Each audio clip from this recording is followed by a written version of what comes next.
करून आता प्रस्तुत प्राप्त प्रसंगी कीर्तन रूपी सेवेकरिता निवडलेला अभंग प्रतिष्ठान नगरीचे महान संत एकनाथ महाराज यांचा 4 चरणांचा आपल्या जीवनामध्ये जी साधना केली, कोणत्या देवाची साधना केली आणि ते देवाचं स्वरूप काय आहे त्याचं यामध्ये वर्णन करतात. विठाला विठाला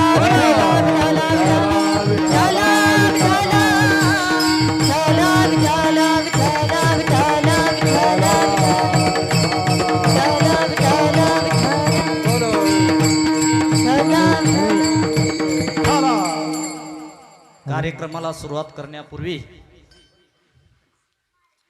आजचा हा दिवस वर्षभरातील दिवसापैकी एक महत्त्वाचा दिवस.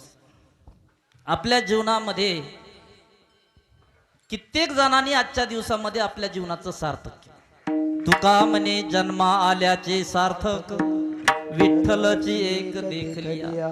त्याच्यामध्ये थोर संत होऊन गेले नाथ बाबा.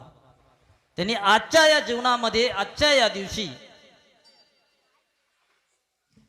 भगवंताचे अवतार असणारे दत्तात्रेय यांचा साक्षात्कार करून घेतला आणि आपलं जीवन सार्थक केलं. विठाला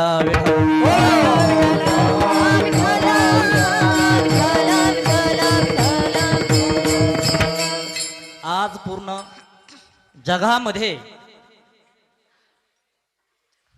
दत्त जयंती साजरी केली जात आहे. भगवान दत्तात्रेयांचा आज काय आहे? जयंती म्हटल्यानंतर काय? अवतार दिवस, अवतरण दिवस म्हणतो आपण, किंवा दुसऱ्या भाषेत आपण त्याला काय म्हणतो? काय म्हणतो? प्रकट दिवस. पण मला विचारायचं, जन्मदिवस म्हणू शकतो का? नाही. विठाला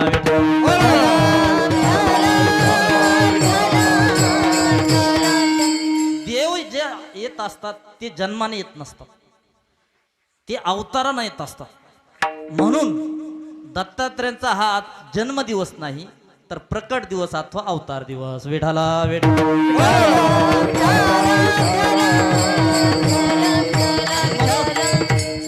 आपल्या या गावामध्ये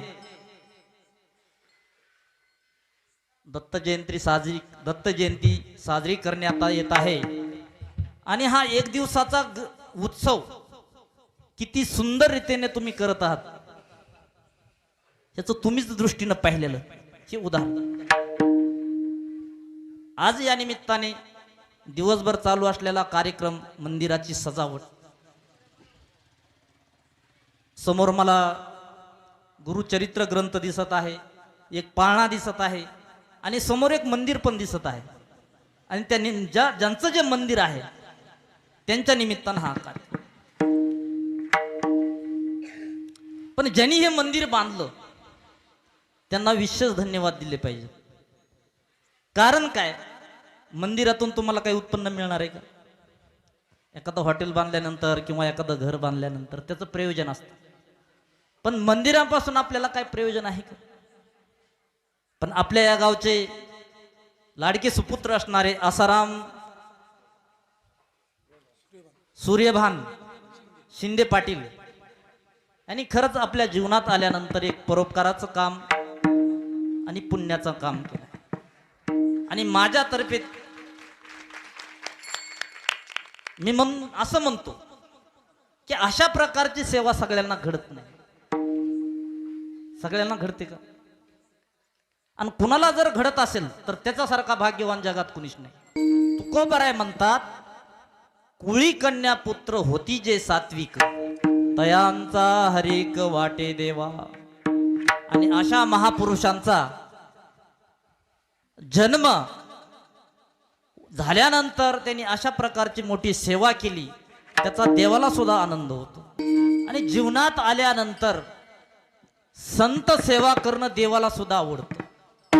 म्हणून ज्यांनी देवाची सेवा केली ते देव त्या संतावर अनुग्रह करतात. म्हणून आपल्या गावामध्ये पुढल्या जन्मामधून एक व्यक्ती सुटली, ती म्हणजे आपले आसाराम बाबा. विठाला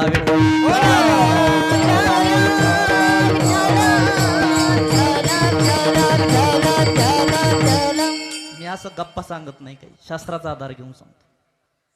कारण त्यांच्या बुद्धीमध्ये अनेक जन्माचं पुण्य आहे, म्हणून ती भावना झाली मंदिर बांधण्याची. आणि दत्त भगवंताचं मंदिर बांधणं लोक पूजा करत नाहीत, मंदिर बांधणं तर लांब राहणं. आणि म्हणून दत्तांत्र्यांचा त्यांच्यावर कृपा आशीर्वाद आणि आपल्या सगळ्यांचं पुण्य त्यांना जाणार आहे. का जाणार पुण्य? आपण काय करतो? कीर्तनाला येतो, कीर्तन बी नीट ऐकत नाही. कीर्तनालयानंतर कीर्तन सुद्धा ऐकतो का नीट? महाराजानं फेटा कसा घातलाय त्याच्यावर लक्ष, कसा बांधलाय, त्याचे कपडे कसे आहेत, अर्ध चिंतन याच्यामध्ये असतं. परंतु महाराजांचा शब्द काय, कोणत्या विषयावर बोलतात, त्याच्यावर लक्ष कमी असतं. कारण आपल्या बुद्धीला एक सवय लागली मनोरंजन करायची किंवा मनोरंजनामध्ये राहायची. आणि म्हणून अशा प्रकारची सात्विक बुद्धी त्यांना उत्पन्न झाली. भगवंत त्यांच्यावर कृपा आशीर्वाद करोत आणि आपल्या सगळ्या गाववाल्यांचा त्यांना आशीर्वाद मिळणार, तुम्ही जरी नाही दिला तरी. कारण असे भाग्यवान पुरुष आहेत, त्यांनी हे मंदिर बांधलं आणि त्यांची सुंदर सेवा आहे. पहा किती सुंदर मंदिर बांधलंय. आपण घरामध्ये पण अशी सेवा करत नाहीत. घर बांधलं तर फरशी नाही, फरशी आहे तर दरवाजा नाही. पण निष्काम भावनेमधून आज त्यांचा निष्काम कर्मयोग या ठिकाणी आपल्याला गीतेप्रमाणे सिद्ध झाला. कर्मण्यवाधिकारस्ते मा फलेषु कदाचन कर्मफल हेतुर्भूर माते कर्म संगोस्त कर्मणी. भगवान गीतेमध्ये सांगतात कर्म करा, पण कर्माच्या फळाची इच्छा धरू नका. त्याप्रमाणे त्यांनी आपलं कर्म केलंय, कर्माच्या फळाची इच्छा केली नाही, म्हणून ते भाग्यवान आहेत. विडाला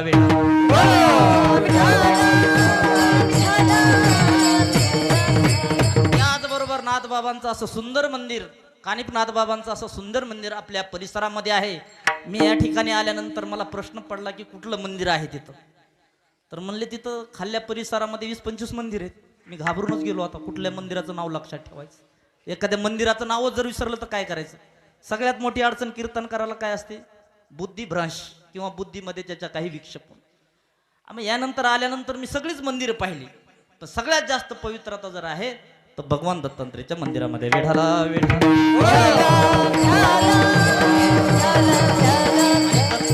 आणि दत्त जयंतीच्या निमित्ताने अन्नदान करण्याचं मोठं महत्भाग्य पुण्य आणि ह्या एक दिवसाचा कार्यक्रम ज्यांनी उभा केला असे आमच्या गावचे महात भाग्यवान. कारण असं पुण्य पुन्हा पुन्हा कुणाला मिळत नाही. आता आपल्या आयुष्यात मोजून वर्ष राहिलेले असतात, 20 वर्षे, 30 वर्षे, 40, 50. आणि 50 वर्षामध्ये आपण एखादी पंगत दिली, अन्नदान केलं, हे सगळ्याला घडत नाही. आपण देऊ देऊ म्हणता म्हणता जीवन संपत, ते काही घडत नाही. आमच्या या कार्यक्रमाचे आजच्या यजमान आमच्या गावचे सुपुत्र श्री परमेश्वर हरिभाऊ काळे पाटील बाबा समोर बसलेले आहेत. त्यांनी उदार अंतकरणामधून आपल्याला सगळ्यांना भगवंताचा प्रसाद दिलेला आहे. आणि त्यांनाच सहकार्य आमच्या या मर्डगावचं भूषण आणि आमच्या परिवाराचं एक जीवलग असणारे आमचं ज्यांचं त्यांच्यावर प्रेम आहे, त्यांचं आमच्यावर आहे. 1-1.5 वर्षापासून आमचा त्यांचा संबंध आला. पण आमच्यावर इतकं प्रेम करणारे आमचे कोंडीराम सूर्यभान शिंदे पाटील, त्यांच्या मनामध्ये इच्छा होती म्हणून मी आज तुमच्या समोर आहे. नाहीतर संन्यासाला कोण विचारतं माहिती आहे का? मंत्री, आमदार, खासदार आपल्या गावात भरपूर आले असते. त्याला म्हणतो ना आपण, पुण्य मिळवणं एवढं सोपं काम नाही ह्या काळामध्ये. असं हे इतकं मोठं पुण्य आज या दोघांनी या ठिकाणी केलेलं आहे. आणि त्यांच्यापेक्षाही जास्त पुण्यवान तुम्ही. कारण तुम्ही ऐकलंय. काय केलंय तुम्ही? ऐकलंय. त्यांनी तर नुसतं केलंय, पण तुम्ही काय केलंय? आज भगवंताचं चरित्र तुम्ही ऐकणार आहे, एक कीर्तनाचं श्रवण तुम्ही केलंय, म्हणून सगळ्यात तुम्ही यांच्यापेक्षा जास्त भाग्यवान आहात. वेडाला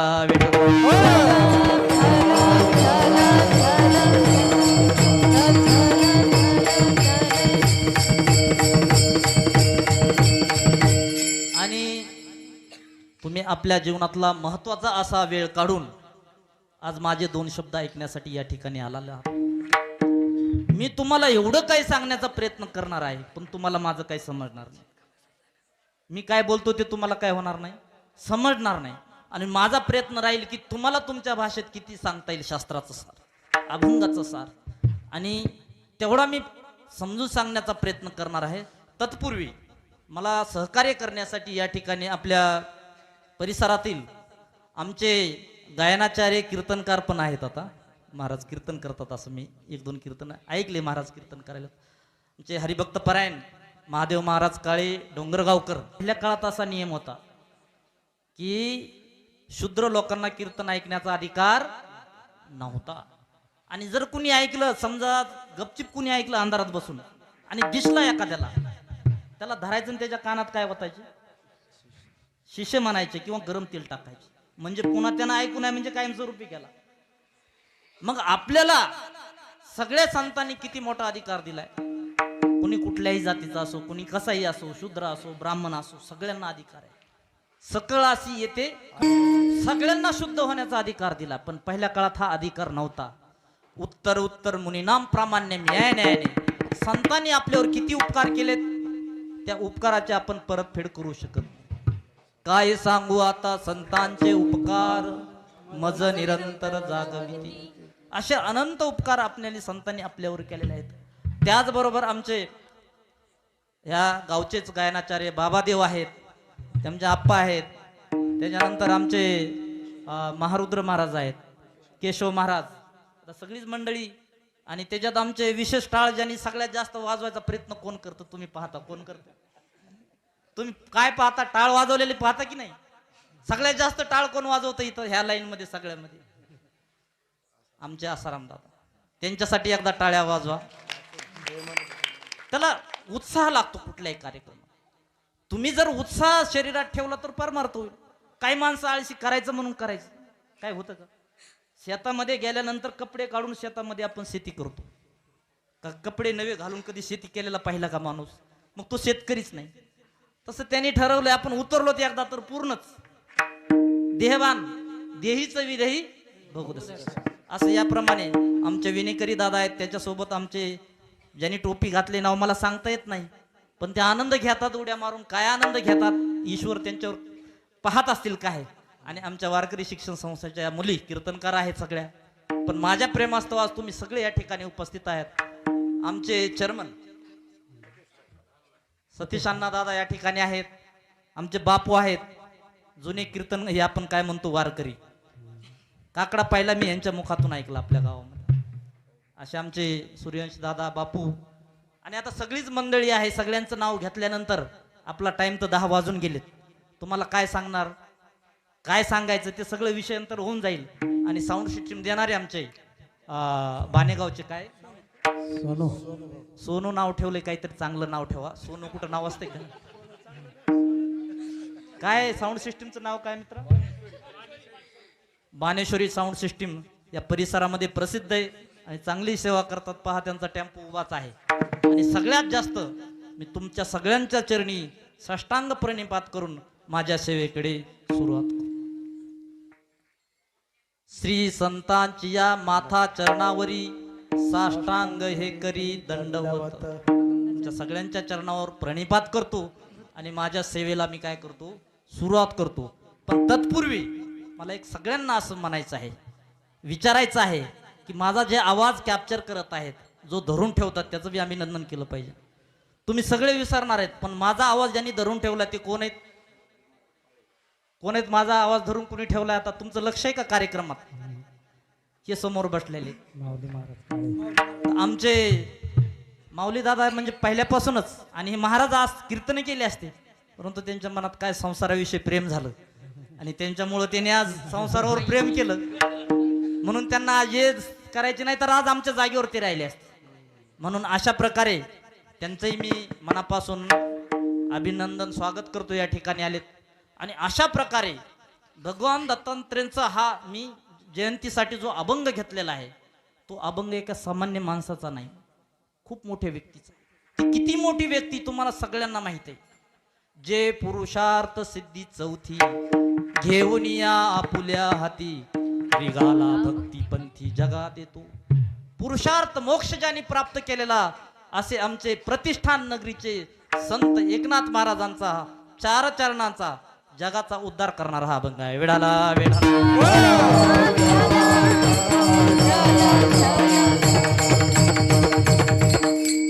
पहिल्या काळामध्ये 2 काशी होती. एक उत्तर काशी आणि दुसरी दक्षिण काशी. मग दक्षिण काशी आळंदी होती का पैठण होतं? पैठण. म्हणून ज्ञानोबा यांना सुद्धा शुद्धीपत्र घेण्यासाठी कुठं जावं लागायचं? प्रतिष्ठान पैठणला. म्हणून एवढी मोठी नगरी असणारी आणि त्यामध्ये ऋग्वेद परंपरेमध्ये, ऋग्वेद ब्राह्मण परंपरेमध्ये एकनाथ महाराजांचा जन्म झाला होता. पण एकनाथ महाराजांचा अधिकार किती शब्दामध्ये सांगता येणार नाही. शब्द कमी पडतात. किती मोठा अधिकार होता, किती मोठी व्यक्ती होती. आणि म्हणून त्यांचा हा अभंग मी चिंतनासाठी. किती मोठे होते, किती होते तुम्ही सांगा, किती होते. ऐकले तुमच्या शब्दाने ऐक, तुम्ही माझ्या शब्दात. स्वतः भगवंतांनी 36 वर्ष त्यांच्या घरी काम कावडीने पाणी जागरी चक्र पाणी वाहे कावडीने पाणी जागरी चक्र पाणी वाहे कावडीने पाणी जागरी चक्र पाणी वाहे कावडीने पाणी जागरी चक्र पाणी वाहे अनन्य भक्ती भावे अनन्य भक्ती भावे नीरा वंदिताचे पाये नीरा वंदिताचे पाये आरती माझा स्वामी एकनाथा आरती माझा स्वामी एकनाथा अनन्य भक्ती भावे नीरा वंदिताचे पाये अनन्य भक्ती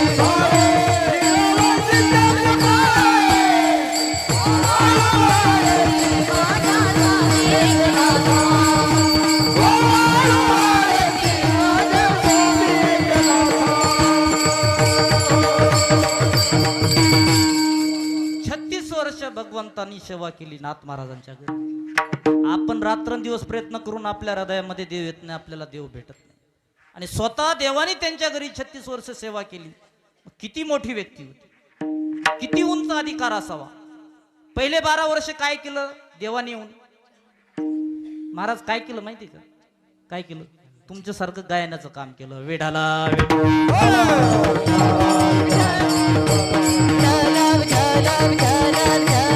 नागबाबांच्या कीर्तनामध्ये ध्रुवपद म्हणण्याचं काम कोण करत होते, स्वतः भगवंत करत होते.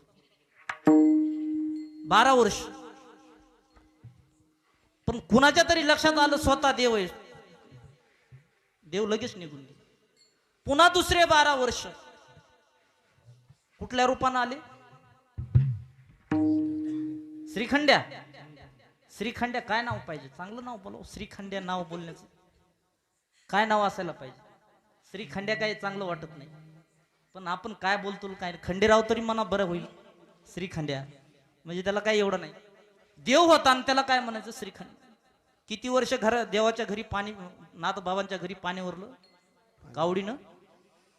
12 वर्ष. 12 वर्ष भगवंतांच्या घरी, भगवंतांनी नाथ बाबांच्या घरी सेवा केली. पाणी भरण्याचं, नदी उडी. आणि राहिलेले 12 वर्ष श्रोता तुमच्यासारखं नाथ बाबा ज्यावेळेस कथा सांगायचं ते ऐकण्याचं काम करत होते. म्हणजे देवाला सुद्धा ऐकणं चांगलं वाटतं, पण तुम्हाला ऐकणं नाही. तुम्हाला वाटतं माझ्यासारखं कीर्तन करावं काय की. वेढाला वेढा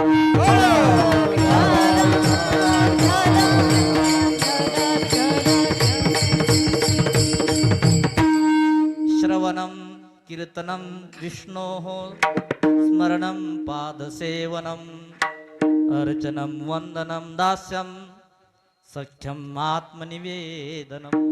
भगवंताची भक्ती, भगवंताची भगवंताच्या चरित्राचं श्रवण करणं ही सुद्धा भक्ती.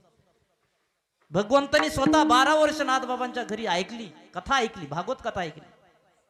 आपल्याला कथा ऐकायच्या अगोदर वाटतंय की स्टेजवर जाऊन कधी भागवत कथा सांगावं. तर भागवत कथा सांगायचं झाल्यानंतर त्याच्या पुढे काय वाटतं माणसाला. हो, एक कथा नाही, वर्षभर कथा चालावा. बरं वर्षभर कथा झाल्या नंतर काय, या देशातला नाही, आता इंग्लंड अमेरिकेमध्ये आपल्या कथा होय. म्हणजे माणसाची इच्छा वाढत जाते, वाढत जाते. परंतु ज्याची खरी भक्ती त्यांना ऐकल्यानं सुद्धा त्याला देव प्राप्त. ज्ञानोबराय म्हणतात, काय म्हणतात. तरी अवधान ऐकले दिजे मग सर्व सुखासी पात्र होईजे. हे प्रतिज्ञा उत्तर माझे उघड ऐका. विठाला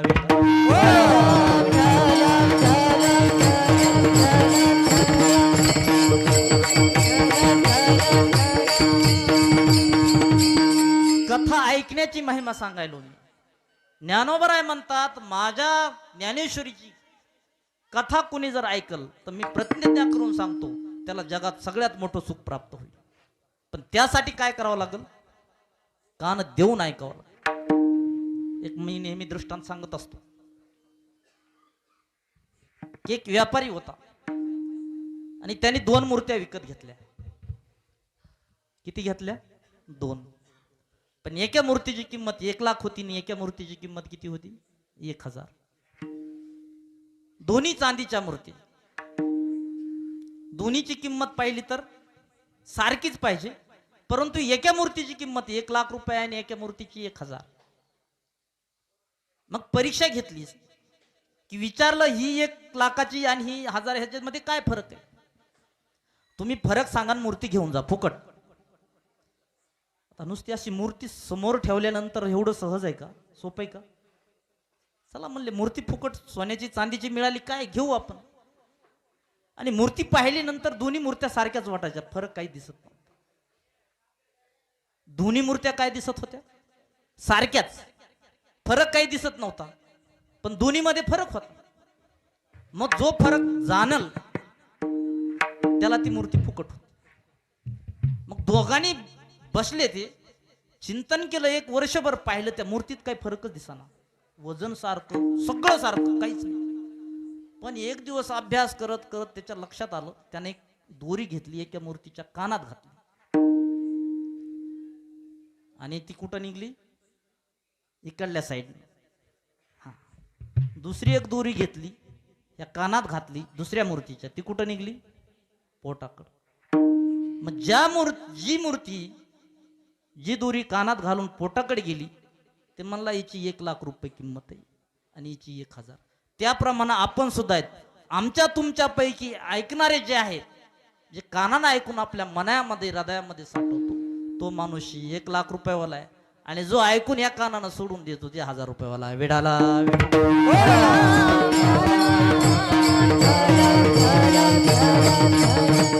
काय गोष्ट ही ऐकण्याची गोष्ट आहे.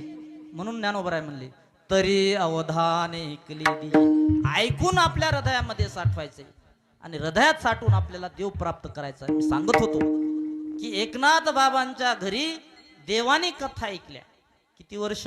12 वर्ष. इतका मोठा नाथ बाबांचा अधिकार होता. आणि अशा नाथ बाबांचा हा आपण अभंग चिंतनासाठी घेतलेला आहे. विढाला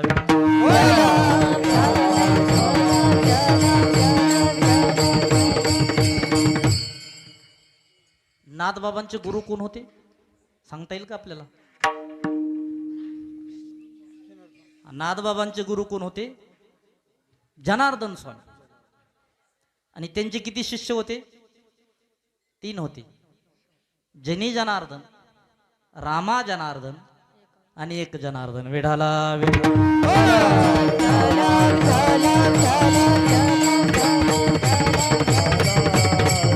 त्यापैकी एक नाथ महाराज होते आणि स्वामी जनार्दन महाराज होते हे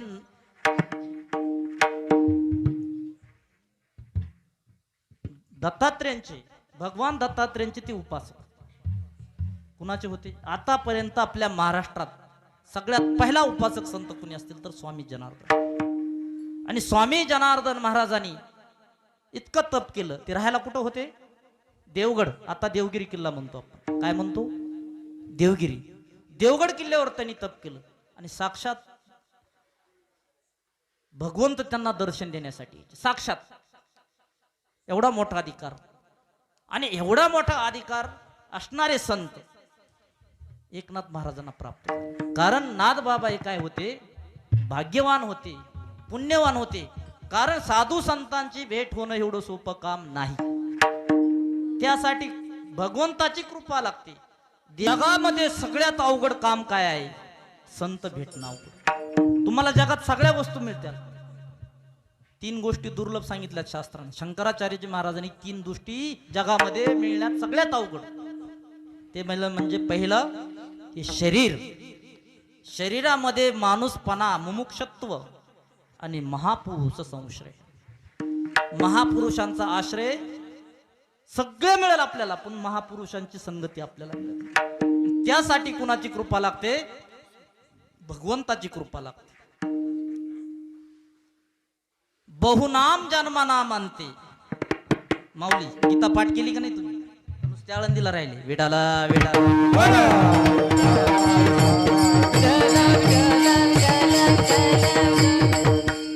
बहुनाम जन्मनाम अंते ज्ञानवान माम प्रपद्यते वासुदेव सर्वमिति स महात्मा सुदुर्लभ. भगवान गीतेमध्ये अर्जुनाला सांगतात, हे अर्जुना, खूप वर्षाचं पुण्य झाल्यानंतर, खूप वर्षाच्या अनेक जन्माच्या पुण्याईनंतर आपल्याला संतांची भेट होत असते. आणि ते संत कसे असतात?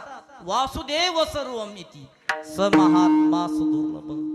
म्हणून अनेक जन्माच्या पुण्याईनंतर एकनाथ महाराजांना अशा महापुरुषांची भेट झाली.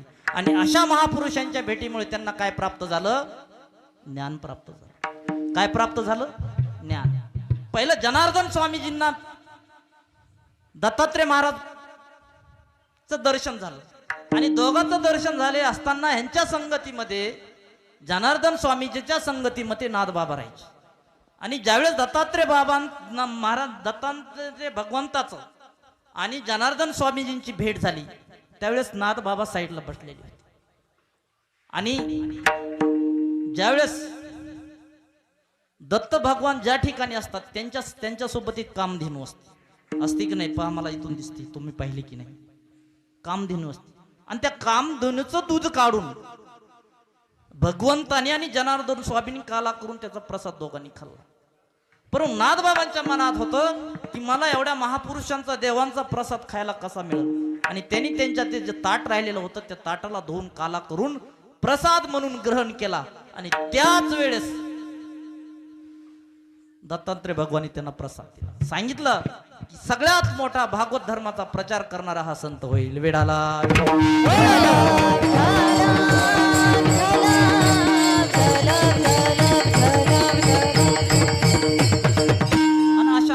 गुरुच्या सानिध्यामध्ये मग त्यांनी त्या देवगडावर साधना सुरू केली. आणि साधना अशी सुरू केली त्यांना दिवस रात्र देवाशिवाय काही कळत नव्हतं. कारण त्यांना माहित होतं आपण जीवनात आल्यानंतर सुख जर प्राप्त करून घ्यायचं असेल, चांगलं जर करायचं असेल, तर आपला देव करून घेतला पाहिजे. आपला देव करून घेतला पाहिजे. त्याच्याशिवाय आपल्याला या जगामध्ये तो एक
पहिल्यांदा मी यांना नमस्कार करतो, कारण एवढी समर्पक चाल आणि वातावरण तयार केलं, त्याच्यासाठी टाळ्या वाजवा. नुसतं उभं राहायचं टाळ घेऊन काय उपयोग आहे का? तसं वातावरण तयार करता आलं पाहिजे. सगळी देवी देवता झोपलेली जागी झाली. काय सुंदर आवाज आहे आणि समर्पक, त्याला तसं म्हणता आलं पाहिजे. कीर्तनकाराला तसं बोलता आलं पाहिजे तर कीर्तनकार आहे, तसं गायकाला तसं बोलता आलं पाहिजे, तो गायक आहे. आणि वाजवणाऱ्याला पण तसं वाजवता आलं पाहिजे. पण सगळ्यात जास्त प्राधान्य त्यांना होतं, कारण त्यांच्याकडे आलता हा विषय. फार छान आवाज, सुंदर चाल. एकनाथ बाबा म्हणतात की आपल्या जीवनामध्ये सुख प्राप्त व्हायचं जर असेल तर गुरुजींनी मला एकच सांगितलंय की देव आपला करून घेतला पाहिजे. आणि म्हणून माझा देव कोण आहे? फक्त दत्त भगवान आहे. आणि म्हणून रात्रंदिवस तपश्चर्या सुरू केली नाथबाबांनी देवगडावर. रात्रंदिवस, दिवस कळाना रात्र कळाना, दिन रजनी हाची धंदा गोविंदाचे पवाडे. रात्रंदिवस रात्रंदिवस रात्रंदिवस. लहान मुलगा जंगलामध्ये फिरायला आहे, त्याच्या माग साप अजगर फिरते तरी भेट नाही. एक जंगल तोड्या लाकूड तोड्या होता. त्याने विचारलं, अरे बाबा तुम्ही इकडं काय करता? तुम्ही जंगलात काय करायला लागले? तुम्ही अनाथ आहेत का? तुमचे आई वडील कोण आहेत? त्यांचं नाव तरी मला सांगा. हेच महाराज अभंगाच्या पहिल्या चरणामध्ये दत्त माझी माता,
पक्वात भारी वाजतोय, त्याच्यासाठी तुम्ही टाळ्या वाजवा.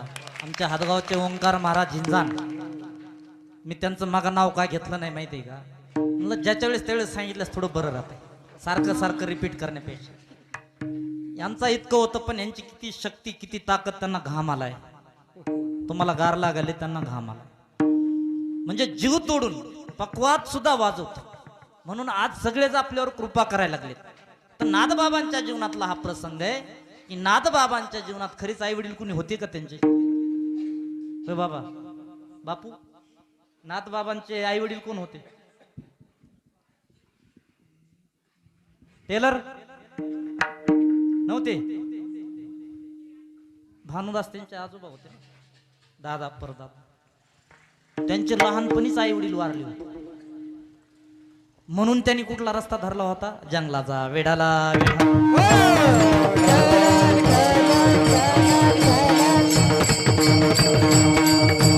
आणि म्हणून त्यांचं नाव नाथबाबांना शिल्लक आता कोणी राहिलं नाही, मग त्यांचं नाव काय पडलं? आता ह्यांना आई वडील नाही, आता फक्त हे कोणाचा राहिला शिल्लक, एकटा राहिला, म्हणून त्यांना काय म्हणायला लागले? एका एक. काय म्हणायला लागले? मी खूप, मला हे एका जनार्दनी शब्द हुडकायला 4 वर्ष लागले बरं का माऊली. एका जनार्दनी कोण आहे नेमका? हे जनार्दनी म्हणतंय, नाथ महाराजांचा तर काही उल्लेखच नाही ह्याच्यामध्ये, आणि एका जनार्दनी म्हणते. आणि ते लक्षात येत नव्हतं नाथबाबांचं कसं काय, कुठं एका जनार्दनी आलं की नाथबाबांचं नाव आहे. ही भानगड काय? मग ज्यावेळेस मी चरित्र वाचलं, त्या चरित्रामध्ये हे ऐकलं होतं की लहानपणीच त्याच्या आई वडील वारल्यामुळे त्यांचे आजोबा जे होते ते त्यांना एका म्हणायचे. आता तू एकटाच राहिलास, तू एका, आणि म्हणून ते एका होते. आणि जनार्दनाचे शिष्य असल्यामुळे एका जनार्दनी विडाला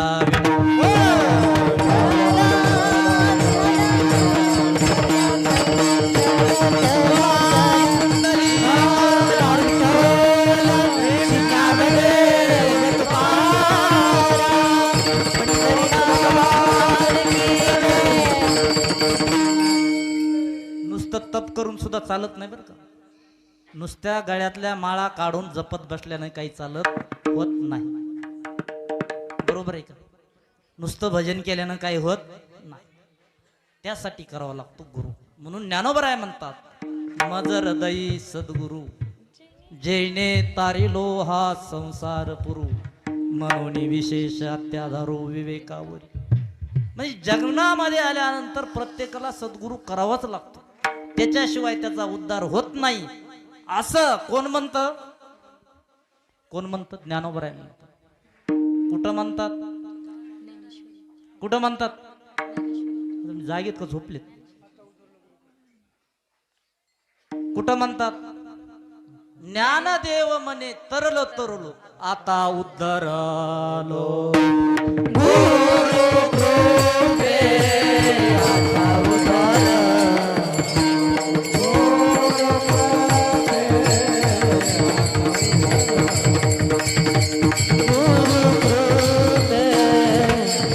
ज्ञानोबराय म्हणतात, मी या जीवनामध्ये आल्यानंतर या संसार सागराच्या पलीकडे गेलो.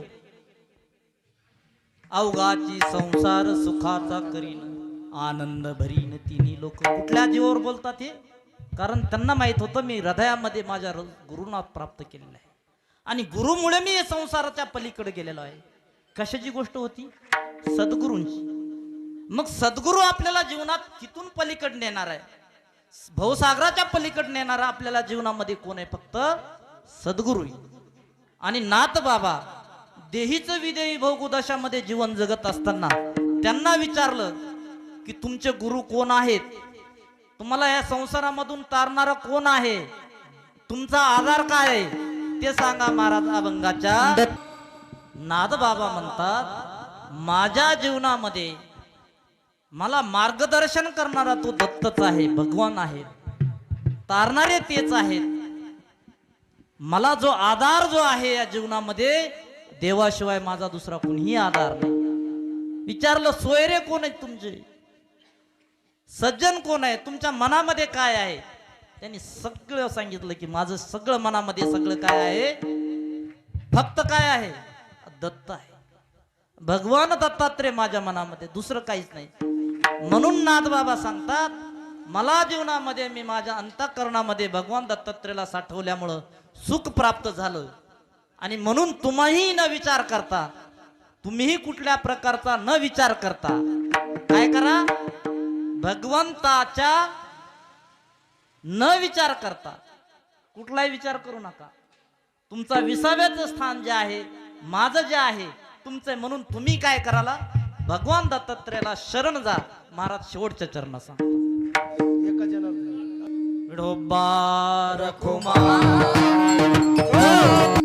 नाथ बाबाने आपल्या अंतःकरणामध्ये ज्या दत्तात्रय भगवंताचं ध्यान केलं, जीवन सफल केलं.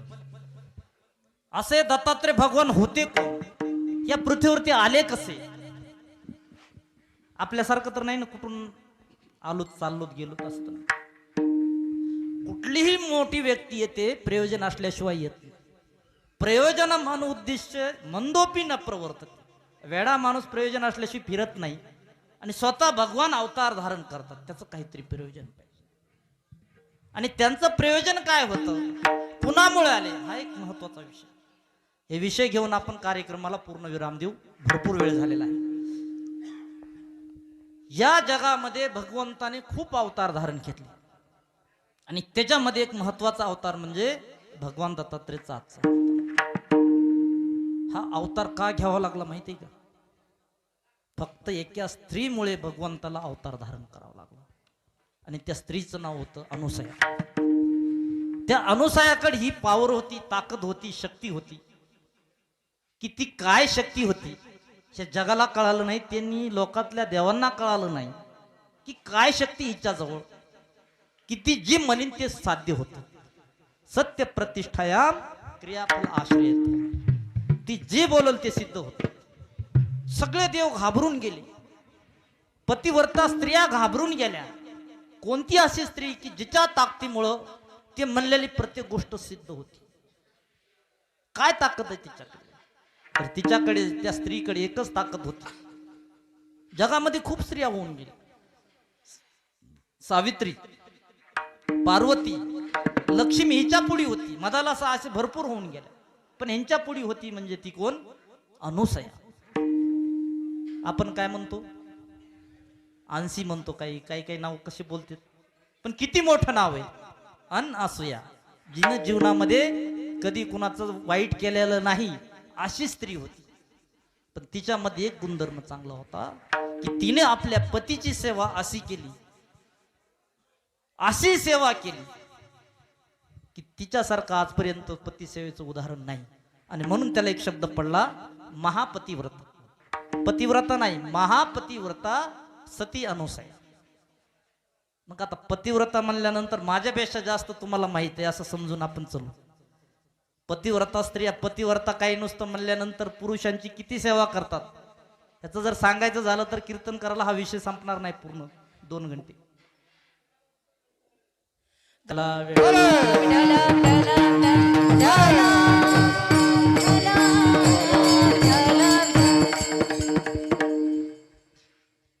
पतिव्रता शब्द, महापतिव्रता, पती प्रिय आचरण करणं त्याला म्हणायचं पतिव्रता. त्या स्त्रीचं आचरण कसं असावं? पतिप्रिय. पण स्त्रिया कसं आचरण करतात? त्या पतीलाच काम सांगतात, तिची सेवा लांब राहील, त्याची सेवा लांब राहील. बैल सोड, पाणी दे, म्हणजे काम कुणाकून करून घ्यायची. हे नौकर झाला. आणि पुन्हा काय म्हणायचं, हरिपाठ चालू इकडं, हरिमुखे म्हणा, हरिमुखे म्हणा, पुण्याची गणना कोण करी. देवाला एक पाणी घालून निघाले, म्हैशी सोडा, निघाले सोड. शेण उचललं नाही वाटतं, स्वतःला काय म्हणतो पतिव्रता. आता पतिप्रिय आचरण केलं, बिचारा तो दुःखी असेल का? दुःखीच राहणार ना. मग अशी जी स्त्री, तिच्या जीवनात कधी तिला सुख मिळेल का? कधी मिळेल का? ज्यांच्याकडे म्हैशी जनावर आहेत त्यांचा तर विषय सोडून द्या, पण एखादा जर पिदाडा असला मग काय खरं नाही त्याचं. आला का आज मिळाली नाही वाटतं कुठं, म्हणजे टोमनं द्या सुरू. आणि पुन्हा काय म्हणणार, माझ्यासारखी पतिव्रता. पतिव्रता कोण? पतीला देव म्हणून का. ज्यांना पती हा शब्द प्राप्त झालाय त्यांचं दैनता, दीनता बघून मला कधी कधी वाईट वाटतं. आम्ही कधी कुणाच्या घरी जातो ना, तर महिला मागल्या गल्लीतून फरार, मग चक्कर मारतो, मग स्वतःच पाणी घेऊन येणार, स्वतःच काय काय सुरू करणार, चहा घेऊन स्वतःच येणार. पत्नी निघून गेली पाठीमाग, आणि इकडं पाठीमाग काय म्हणणार सगळ्याच्या सभेत, माझ्यासारखी पतिव्रता. पतिव्रता कुणाला म्हणावं? आपल्या पतीला देव म्हणून कार्य करणं. आणि त्याचं साक्षात उदाहरण म्हणजे अनुसया आणि अत्री महाराज. विडाला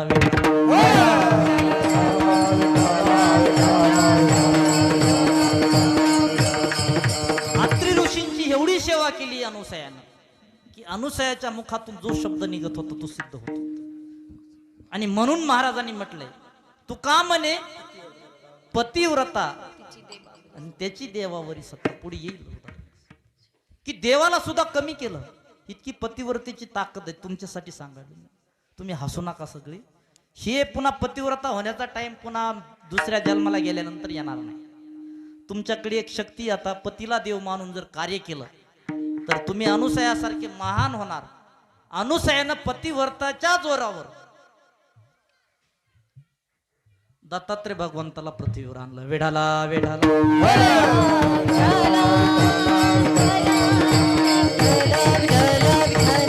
आणि जगामध्ये पतिव्रता फक्त कोण होती त्यावेळेस? अनुसया. आणि बाकी स्त्रिया द्वेष करू लागल्या की अनुसया आमच्यापेक्षा मोठी असेल तर आम्ही काय? मग लक्ष्मी, सावित्री, पार्वती यांना दुःख होऊ लागलं. आणि म्हणून ह्यांच्या पतिदेवांना सांगितलं तुम्ही जाऊन तिची पतिव्रता जी आहे ते भंग करा. आणि हे तिन्ही देव एकत्र आले. आणि ते कोणत्या ठिकाणी एकत्र आले? तुम्ही तीर्थयात्रा करता की नाही? तीर्थयात्राला जाऊन आलेले असतात. 2 धाम करणारे किती माणसं आहे? 4 धाम 2 धाम. हातोरी करा बरं एकदा बघू दे. 2 धाम 4 धाम करणारे. धामाचा ह्यांना काय देणं घेणं जरा जाऊ दे. असं विढाला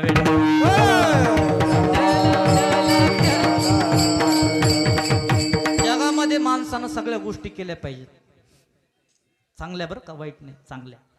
आणि त्याच्यामध्ये एक मी अवश्य मानतो, तीर्थयात्रा केल्याच पाहिजे. कारण आपल्या इतिहासाचं, भूगोलाचं, आपल्या देशाचं ज्ञान आपल्याला होतं. म्हणून मी आज जो प्रसंग सांगणार आहे, ज्या ठिकाणी अनुसयाने अत्री ऋषी राहत होते तो चित्रकूट पर्वत आहे. आणि त्याला आज अनुसया पर्वत म्हणतात. आणि तो कुठं पाहायला मिळेल तुम्हाला? गुप्त गोदावरी चित्रकूट म्हणून आहे. तुम्ही गेलेले असतील तर, लक्षात असेल तर सांगायलो, नाही तर सोडून द्या. आपण सोडूनच दिलेलं आहे. कुणाच्या आल्या लक्षात तर सांगतो. त्या ठिकाणी ही झालेली घटना आहे.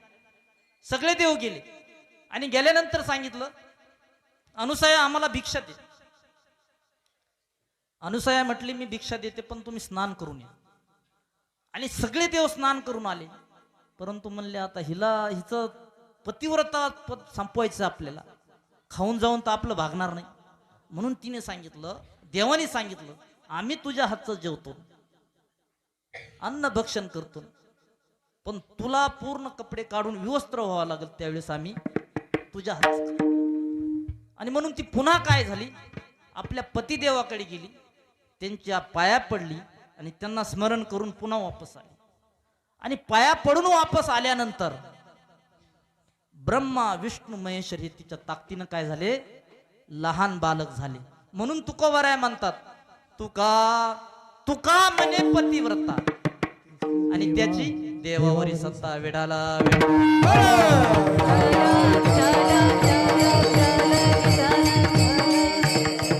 आणि म्हणून ही कशाची ताकद सांगितली तुम्हाला? पतिव्रतेची ताकद आहे. पतिव्रतेच्या ताकदी पुढे एवढे महान जगाला चालवणारे देव ते बालक झाले. म्हणून मी तुम्हाला सगळ्यांना विचारतो, पतिव्रता झालेलं चांगलं आहे की वाईट आहे? वेढाला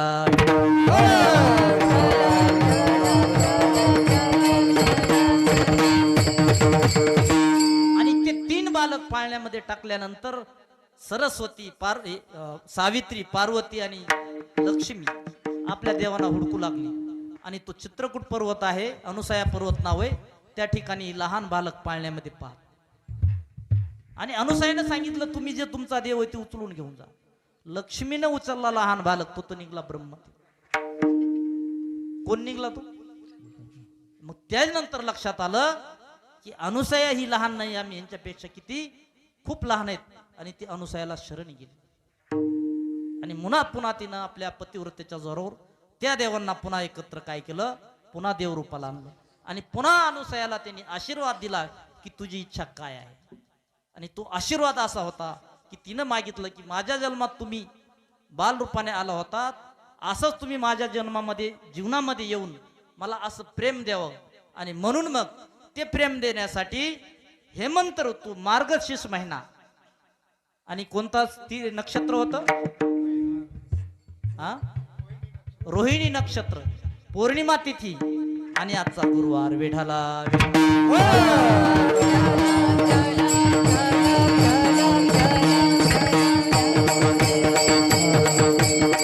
आणि असा भगवंतानी तिन्ही देव फक्त अनुसयाने एकत्र आणले, हे फक्त पतिव्रतेच्या जोरावर.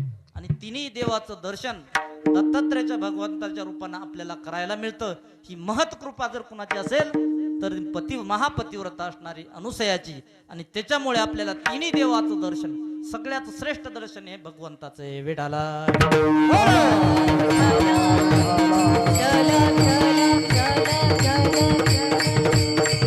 म्हणून आजच्या या दिवशी भगवान दत्तात्रेय कुठल्या रूपानं आले? त्रिमूर्ती रूपानं, 3 गुण रूपानं. ते म्हणजे ब्रह्मा, विष्णू आणि महेश या रूपानं ते अवतरित झाले. आणि अवतरित झाल्यानंतर कोणत्या धर्मात गेले? ते कुठल्या आश्रमात गेले? कुठल्या आश्रमात गेले? मी आश्रम सांगतो, तुमच्या लक्षात येणार नाही. ब्रह्मचर्य, पुन्हा ग्रहस्थ, वानप्रस्थ आणि संन्यास. तर कुठल्या आश्रमात गेले? देव आल्यानंतर कुठल्या आश्रमात गेले? संन्यासी आश्रमात. वेढाला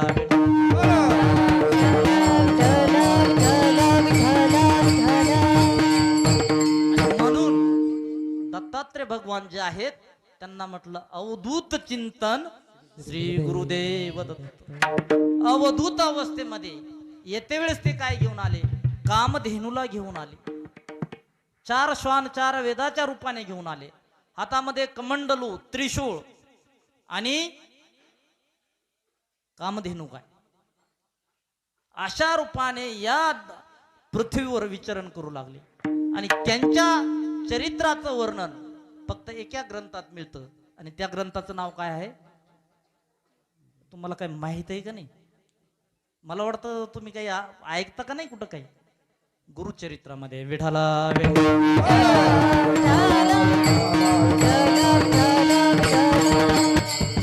म्हणून भगवान दत्तात्रेयाचा अवताराचं पूर्ण कार्य जे वर्णन आहे ते आपल्याला गुरुचरित्रात मिळतं. आणि म्हणून ह्यांचं नाव काय पडलं? आत्री ऋषींचा जो मुलगा होता आत्रेय, आणि देवानी प्रसाद रूपाने दिल्यामुळे त्याला दत्तात्रेय नाव पडलं. असे भगवान दत्तात्रेयाचा आज हा जयंती उत्सव, आणि सगळ्यांचं महत्पुण्य आहे की आपण ही या ठिकाणी तो जयंती उत्सव साजरा करतो. आणि साजरा करत असताना भगवंताचं कुठल्या कुठल्या ठिकाणी निवासस्थान आहे? दत्तात्रेयाचं पहिलं निवासस्थान कुठं आहे? माहूरगड. दुसरं गिरनार पर्वत गुजरात. तिसरं वाराणसी. आणि चौथं अनुसया पर्वत चित्रकूट. 4 जागेवर महाराजांचा निवासस्थान आहे. आणि म्हणून त्यांच्याच परंपरेमध्ये पुढे गाणगापूर, औदुंबर, काय नरसोबाची वाडी, हे पुढे आणखी 6 निर्माण झाले. म्हणून ह्यांचे सगळ्यात पहिले गुरु कोण निर्माण झाले? शिष्य कोण झाले? दत्तात्रेयांचे सगळ्यात पहिले शिष्य कोण झाले? श्रीपाद नावाचे. आणि म्हणून आपण काय म्हणतो? दिगंबरा दिगंबरा साधु वल्लभ दिगंबरा. दिगंबरा दिगंबरा श्रीपाद वल्लभ दिगंबरा.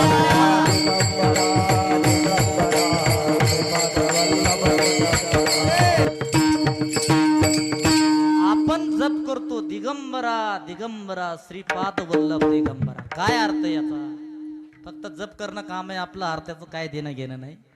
हात एक टाळी आणि तुम्ही म्हणा, आम्ही माग म्हणतो. तुम्ही बंद करा, आम्ही बंद करतो. तुम्ही इकडे चला, निघाले तिकडं. पण याचा अर्थ असा आहे, दिगंबर भगवंताचं नाव आहे. भगवान दत्तात्रेयाचं नाव दिगंबर आहे. त्यांचे पहिले शिष्य झाले श्रीपाद वल्लभ, म्हणून दिगंबरा दिगंबरा श्रीपाद वल्लभ दिगंबर. त्याच्यानंतर त्यांचे शिष्य झाले गाणगापूरचे स्वामी समर्थ, आणि त्याच्या पुढे आणखीन झाले. आता जास्त लांब जायचं नाही आपल्याला, 2-3 मुख्य लक्षात ठेवा. ही परंपरा अशी. आणि ह्या परंपरेला आपण काय म्हणतो? कोणती परंपरा म्हणतो? दत्तात्रेयाची परंपरा आहे. आणि सगळ्यात जास्त म्हणजे भूतबाधा ह्यांच्या काढण्याची परंपरा वाटत आहे की नाही?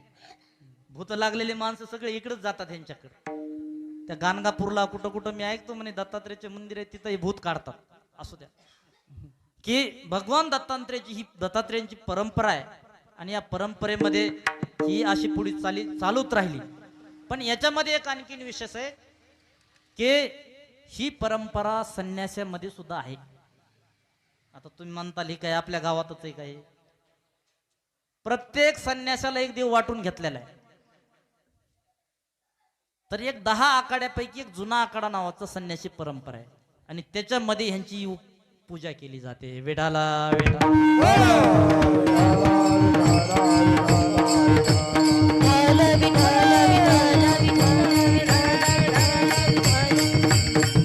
आणि म्हणून आपल्याला भगवान दत्तात्रय लवकर प्रसन्न करणारी देवता आहे. महासती अनुसयामुळे तिच्या प्रसादामुळे आपल्याला त्यांचं दर्शन झालं आणि आपल्या जीवनामध्ये भगवंताच्या नामाचा जप करा, जीवन सार्थक बनवा. पण आपण जो भगवंताच्या नावाचा जप करण्याचं हे सगळं जे सामर्थ्य आपल्याला प्राप्त झालेलं आहे तर फक्त आपल्या वारकरी संप्रदायामध्ये ही पूजा करायला मिळते. आपल्याला श्री संत ज्ञानोबराय श्री संत तुकोबराय नसते ना तर आपण ह्या पूजा केल्या नसत्या. वात लावली